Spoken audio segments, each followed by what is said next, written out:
మారేడు Revanth Reddy real estate చేస్తాడని. అధ్యక్ష, రియల్ ఎస్టేట్ ఒక ఇండస్ట్రీని ప్రమోట్ చేసి ఇండస్ట్రీకి అవసరమైన వసతులు కల్పించడం అనేది ప్రభుత్వం యొక్క బాధ్యత. ఈ నగరం రియల్ ఎస్టేట్ విస్తరిస్తే పెట్టుబడులు వస్తాయి, పరిశ్రమలు వస్తే ఉద్యోగ ఉపాధి అవకాశాలు వస్తాయి.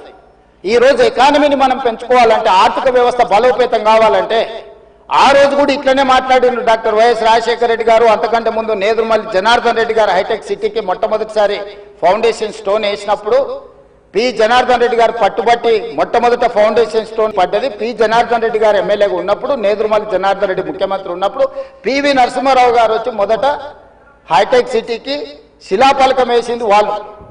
తర్వాత ఆగిపోయింది. ఆ తర్వాత చంద్రబాబు నాయుడు గారు వచ్చిన తర్వాత మళ్ళీ చంద్రబాబు నాయుడు గారు, అటల్ బిహారీ వాజ్పేయి గారు వచ్చి హైటెక్ సిటీ నిర్మాణం చేశారు. ఆ రోజు కూడా ఇదే ఆరోపణలు చేశారు. అధ్యక్ష, ప్రభుత్వం రియల్ ఎస్టేట్ వ్యాపారం చేస్తుందా? ప్రభుత్వానికి ఏం పని ఉంది అని. కానీ ఇలా విస్తరించిన నగరం ఎక్కడొచ్చింది అధ్యక్ష? సైబరాబాద్ అని గొప్పగా ఎందుకు చెప్పుకుంటున్నాం? ఐటీ కంపెనీలు, ఫార్మా కంపెనీలు, global capability centres, data centres, ఇవన్నీ ఎక్కడి నుంచి వచ్చినాయి అధ్యక్ష? ఈరోజు ఫైనాన్షియల్ డిస్ట్రిక్ట్, నాలెడ్జ్ పార్క్లో ఎన్ని లక్షల మందికి ఉద్యోగాలు వచ్చినాయి అధ్యక్ష? ఈరోజు విస్తరించే నగరం అర్బనైజేషన్ అవుతుందో నివసిస్తున్నారు అధ్యక్ష. ఈరోజు ప్రపంచం అంతా పట్టణాల వైపు వేగంగా విస్తరణ జరుగుతుంది. దానికి తగ్గట్టుగా మనం నగరాలను అభివృద్ధి చేసుకోవాలి. అందులో భాగంగానే ఈరోజు వికసిత్ భారత్ ప్రణాళిక ఏంది? ఈరోజు అందుకోసమే మా ఆయన దుఃఖం చూడు, ఆయన బాధ చూడు, కడుపులో విషము ఎట్లా అంటే కడుపు నిండా విషయం. ఆ మూసీలో ఉన్న కాలుష్యానికంటే వీళ్ళ కడుపులలో అంతకంటే ఎక్కువ విషయం ఉంది అధ్యక్ష. విషం జిమ్ముతున్నారు. మీరు మూసి కాలుష్యమే ప్రమాదం అనుకుంటున్నారు అధ్యక్ష. ఈ మనుషుల కడుపుల్లో ఉన్న విషయం మూసి కాలుష్యానికంటే ప్రమాదకరంగా తయారైంది అధ్యక్ష. ఏం నొప్పి అధ్యక్ష? నేను ఎవరినైనా విమర్శించిన అధ్యక్ష? నేను ఈ ప్రభుత్వం ఏం కార్యక్రమాలు చేపట్టబోతుందో సభలో సభ్యులు మాకు తెలవాలని అడిగినారు. పాయల శంకర్ గారు ఏం అడిగినారు అధ్యక్ష? మేము సభ్యులము, ప్రభుత్వం ఏం చేస్తుందో మాకు వివరించండి, మేము కూడా మా చేతనైన సాయం చేస్తామని మాట్లాడింది అధ్యక్ష. నేను వివరాలు చెప్పే ప్రయత్నం చేస్తే విషయం ఎందుకు కక్కుతున్నారు అధ్యక్ష?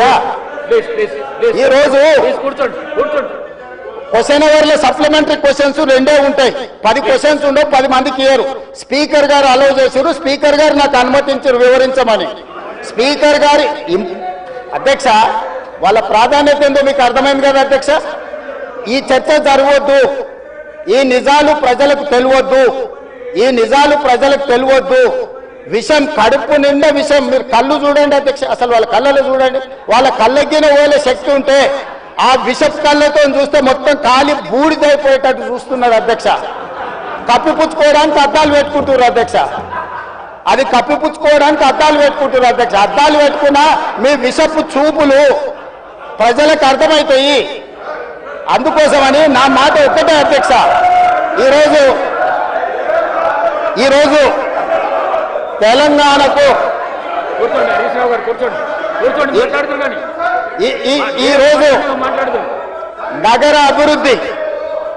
ఈరోజు నగర అభివృద్ధి చేయడం మా బాధ్యత.